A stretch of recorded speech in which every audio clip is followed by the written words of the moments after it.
So basically, I tried to film this the other night, and it was not good.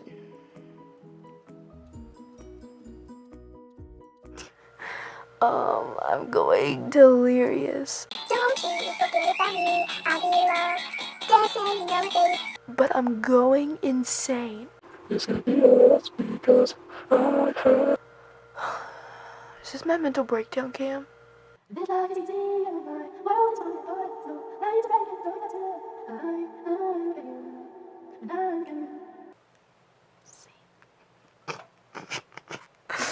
Hi guys, welcome back to another conspiracy video. I don't have a conspiracy. Oh my god. Oh my god. Oh my god. I know it.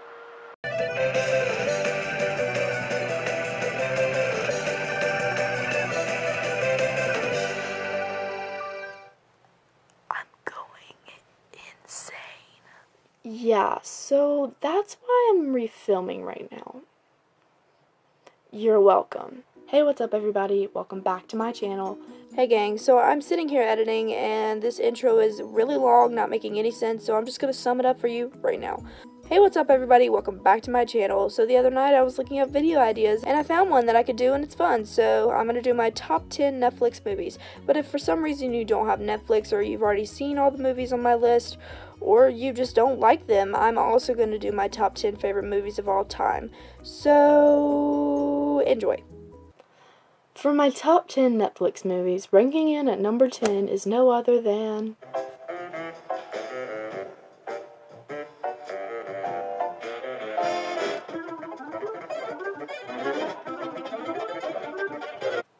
American Pie. American Pie is a classic. Like, if you're from the age of 30 to 16, 17, you should know what American Pie is, especially if you're a guy. American Pie is raunchy, it's funny, but it's a classic. This smash hit comedy follows 4 high school seniors as they strive for the most eagerly anticipated right of adulthood, losing one's virginity. The next movie, ranking in at number 9, is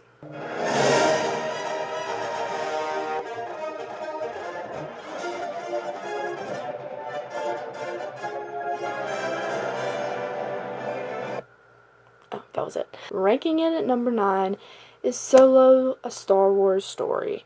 I actually really liked how they did Solo. Han is so mysterious in the original Star Wars trilogy, and we already have the backstory behind Luke and Leia. So, you know. Moving on to number 8.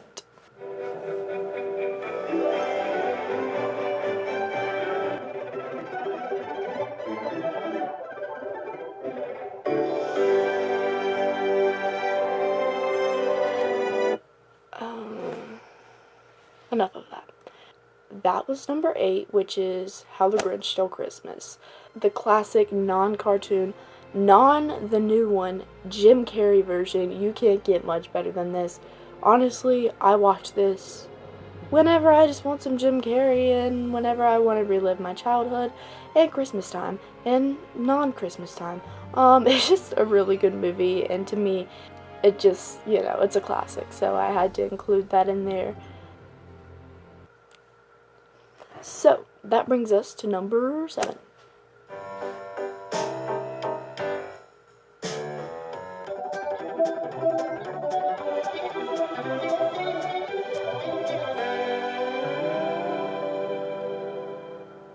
It's 16 Candles.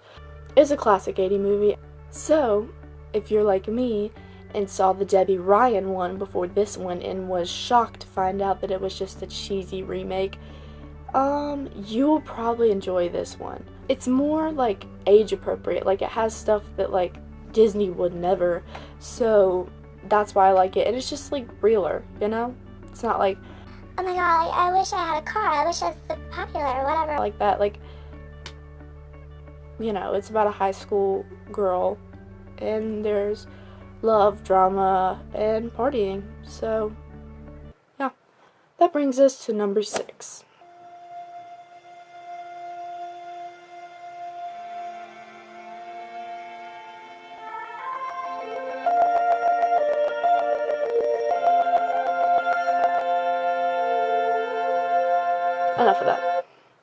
So that was Beautiful Creatures. Based on the best-selling novel, this supernatural drama focuses on the romance between Ethan and Lena, the enigmatic new girl in his southern town.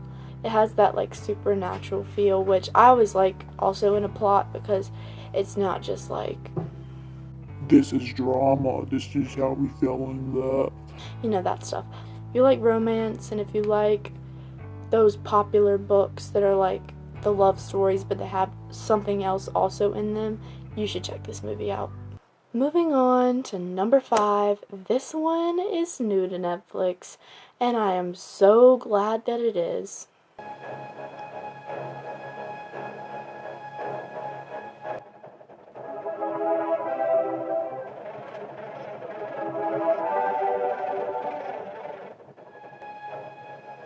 So, that was The Mummy. The Mummy is a classic. If you have not seen The Mummy, now is your chance to go see it.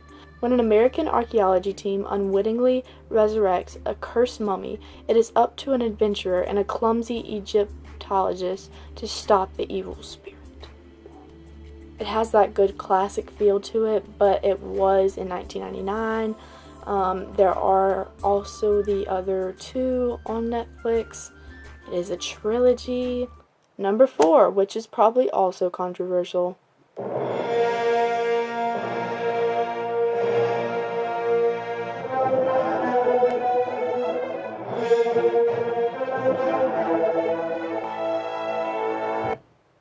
Oh, that was it. So, number 4 is Avengers Infinity War. Hey guys, so apparently I'm not very good at explaining things this video, so I'm just going to sum it up for you right now. Basically, I went to the movies with some of my friends, and I didn't really understand the movie. I thought it was good, I just didn't understand it, because I had only seen Spider-Man, the first Captain America, and Hulk at the time. So then I went home and watched almost every single Marvel movie ever, and I went back to the movies and saw it again, understood it, and then it came out on Netflix, and I was actually able to watch it on my own time, understand it, and enjoy it a lot. So yeah. Invader, Annihilator, so-called savior. As Thanos moves ever closer to omnipotence, the fate of the universe rests with the Avengers. Dun dun dun. So, that's why that's there. Moving on to number 3.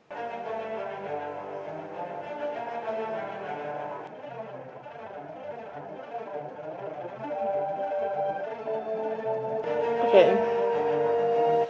This movie I feel like is not as popular. A lot of people don't know it's on Netflix. A lot of people never seen it before. Ironically, it's not number 4, it's number 3. But number 3 is I Am Number 4. An alien with supernatural powers passes for a teenager on Earth, but can he escape his interplanetary fate? Can he? Watch to find out. Hated that. It's an action movie, but it also has that like romance feel, and then it also has that feel of the supernatural and powers and stuff like that. So I don't know, that's why I like it. It's a really good movie. You should check it out. That brings us to number 2.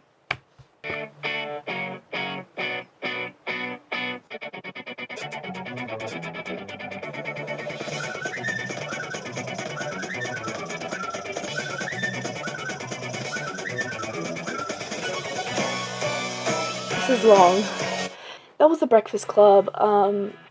A classic, a classic. Did you not just hear what I've been saying this whole time? I love 80s movies. This is 1985, so why would I not like it? The athlete, the brain, the criminal, the princess, and the basket case break through the social barriers of high school during Saturday detention. But what will happen on Monday? The world still never knows. Ranking in at the number 1 spot of my favorite movie on Netflix. Netflix, I'm highly disappointed in you. I'm trying to make a video here, and I'm trying to play the songs from my favorite movies on Netflix, and my favorite movie on Netflix doesn't even have a title song. Are you kidding me? Are you kidding me? Not surprised. Number 1 is none other than Pearl Harbor. Involved with the same women, 2 childhood friends now must fight side by side. Which will prevail, love or war? It is a story that took place during Pearl Harbor, and it does mix in the tragedy of Pearl Harbor with the story, and that's why I like it. It's not just like a war movie, but it is the storyline that goes with the events that happened. That is it for my top 10 Netflix movies, but now we will move on to my top 10 favorite movies of all time that are not on Netflix. So for my top 10 favorite movies of all time, number 10 is basically, the movie is When I Look at You. It's the classic Miley Cyrus and Liam Hemsworth movie, you know, their first kiss. So, you know, that's basically how they fell in love, so it's a real life love story, minus everything else that's in the movie. So, I just really like that movie. It's very good. It's a classic chick flick. Number 9 is The Goonies. If you haven't seen The Goonies and you are from the age of 30 to 10, that is a crime. Like, it's a problem. The Goonies is a classic childhood film. Like, it's basically about a bunch of kids and they find a treasure map in one of their friends' attics and they want to find the treasure. So they find the treasure. They almost die a lot of times along the way because of booby traps and treasure hunting in general, but also because a criminal is chasing them. So it's really good. The only thing I have to say about it is Goonies never die. Number 8, if you know me, you know that this is my guilty pleasure. It's a problem. Number 8 is Harry Potter. And obviously I'm not going to break down all the movies for you. It's basically the whole series. I'm a Potterhead. When I was little, I thought that I literally was Harry Potter. Clearly I'm Harry Potter. If you really don't know what Harry Potter is, I will explain it. It is about this kid named Harry Potter. His parents were killed by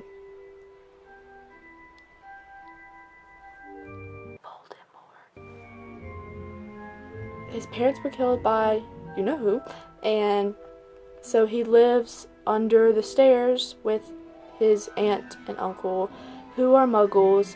He goes to Hogwarts. Takes a while for him to get there, but he goes to Hogwarts. He meets Hermione and Ron. Their struggles through Hogwarts, their triumphs through Hogwarts, basically all leading up to him defeating Voldemort. So that's just something I grew up watching. That was my favorite thing. Still is my favorite thing. I own every movie. That's that. Number 7 actually used to be on Netflix, and for some reason they thought it'd be a good idea to take it off. Number 7 is The Princess Bride. Honestly, it's a stupid movie. It's so stupid. It's funny, but like not funny whatsoever.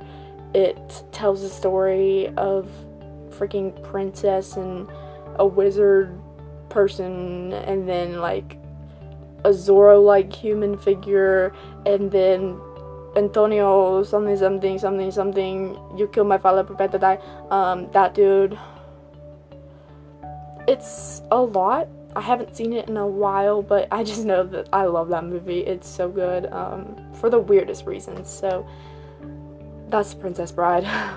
Number 6, I just watched this the other day, bought it on YouTube for literally $4, so really glad that I made that decision. And that is The Outsiders. I actually read this book in 8th grade, and I remember it to be the best book that I've ever read for school, and I know that because I actually enjoyed it, and I actually read it again a couple of times, and the movie is even better than the book, because it has probably some of the most famous actors during the 80s, 90s, some of them even today. The most famous actors of their time in this movie, and it is all hot guys. So it tells the story of a kid named Ponyboy Curtis and his friend Johnny, and they are greasers, and they run into a situation with the Socs, and they end up having to use self-defense, and so they have to run away. And then it tells the story of how they grow closer as friends, but then there's a tragic accident, and they have to return to town. There's a rumble between the greasers and the Socs, and then there's another tragic accident, and then someone loses their mind, and there's another tragic accident, and then Ponyboy sits and writes down the whole story and turns it in for an assignment. It sounds really weird, but it is very good. It is a classic. Like The Outsiders, number 5 is Red Dawn. This is also like a war movie, kind of. It's about the Soviets invading the US, and they're like running away from the Soviets, and they're basically trying to fight back, and it's just pretty much crazy. There's a group of teenagers, young adults, whatever you prefer to call them, and it is some of the actors from The Outsiders, Patrick Swayze, the dude who played Ponyboy, the girl who played Baby in Dirty Dancing, a couple other actors. I've only seen that movie one time. I need to rent it on something again, but I cried a lot.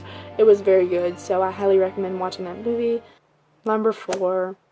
If you knew me as a child, you know that I loved this movie and I was obsessed with it. So, I don't know if you've noticed, but my name kind of ends in E.T. So, that's the movie. I thought I was E.T. or something. Honestly, I kind of look like him right now. Please put this picture up beside me. Put me as E.T. Oh my god. I am literally E.T. right now. I didn't even know that. Okay. That is scary. But Ponyboy's in that. The guy who plays Ponyboy, he's in that movie. Didn't know that until like a couple days ago, so that makes it that much better. E.T. is about this alien that comes to Earth, and he is like extremely adorable but also a little scary, and this boy named Elliot finds him. He's like, holy crap, like, oh my god, like I just found extraterrestrial, because that's what E.T. stands for. And basically he just calls him E.T. and it tells a story about him hiding him and then trying to get him back to his planet. He doesn't want him to leave because they're besties now. The government steps in and they run a bunch of tests. E.T. starts dying. Elliot starts dying as well, but Elliot is a human, so he survives, and then somehow E.T. comes back to life.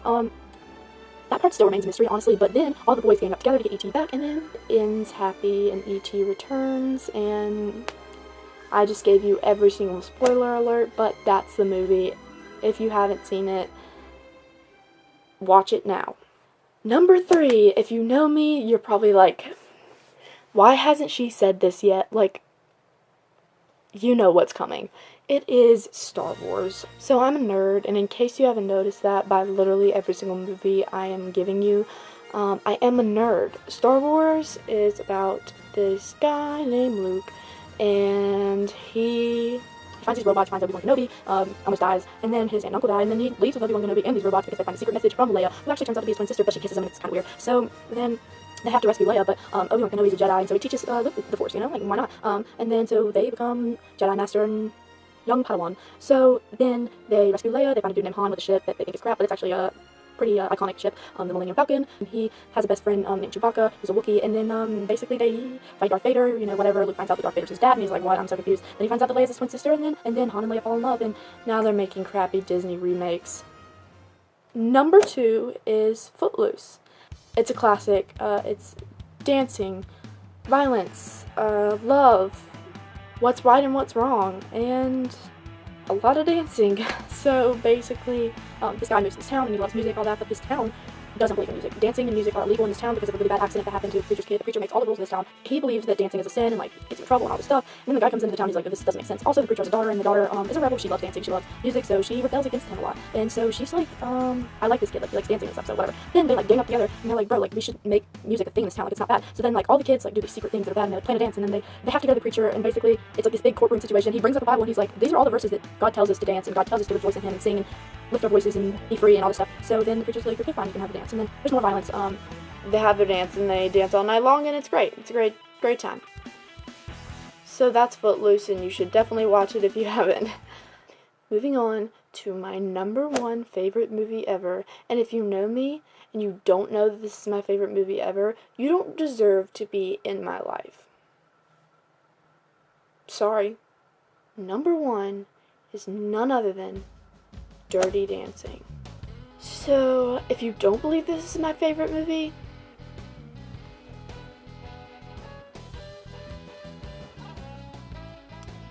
this is my Dirty Dancing shirt. I have a shirt that says Dirty Dancing on it. I have a shirt with my movie on it. Dirty Dancing is a classic 80s film. Okay, let me just say that. The best of its time. the best still today. Basically, Dirty Dancing is a story about a girl named Baby, and she goes to a rich white people vacation, family camp-like thing with her rich white family, and it's kind of embarrassing, the fact that those, like, existed, honestly, but then the people that work there are, like, actually the real people, like the middle class or lower class teenagers looking for money in a summer job. As fun as it seems to do in the movie, they are treated awfully there, and it's all about money and pleasing the people, all this stuff. Anyway, so Patrick Swayze plays the lead dancer guy, and basically Baby falls in love with him. His name is Johnny. He's a really good dancer. He has a dance partner. So basically, she's knocked up. He doesn't have a dance partner anymore. Baby feels bad, so she's like, you know what? I'll be your dance partner. And then she learns how to dance. Takes a while. They fall in love. They dance. His dance partner gets an abortion, and then it goes, like, horribly wrong because that was that time. And so Baby, like, gets a dad, and then her dad's like, no, you stay away from these people. Like, they're not our crowd. I thought you were different. And she's like, excuse me. Like, I want to help people. Like, that's what I want to do. Everyone's treated equally. Father, like. Then she defies her father's wishes. She dances with Johnny. They fall in love. And then Johnny gets fired because he's with Baby. And he is always, like, the finale to their talent show at the end of the year that they have at this weird place. And so he is fired, but then he comes back and dances with Baby, and then it's just a big finale. And then her father finds out that Johnny was not the one responsible for knocking up his dance partner, but his own daughter's love interest that he thinks is so great and so whatever is the one responsible. And then he's like, oh God, like, I'm sorry, I was wrong. And then it all just ends fantastically. So basically, if you haven't seen this movie, I'm disgusted in you, and you should watch it. The end. Thank you guys so much for watching. If you enjoyed this video, give it a thumbs up, and don't forget to comment down below some fun video ideas you'd like to see me do on this channel. If you're watching this video right now, then you're probably not subscribed because I only have about 4 subscribers. So you should do that. And while you're in that general area, you should hit that notification bell because you don't want to miss this show. Anyways, thank you guys so much for watching, and I'll see you in the next one.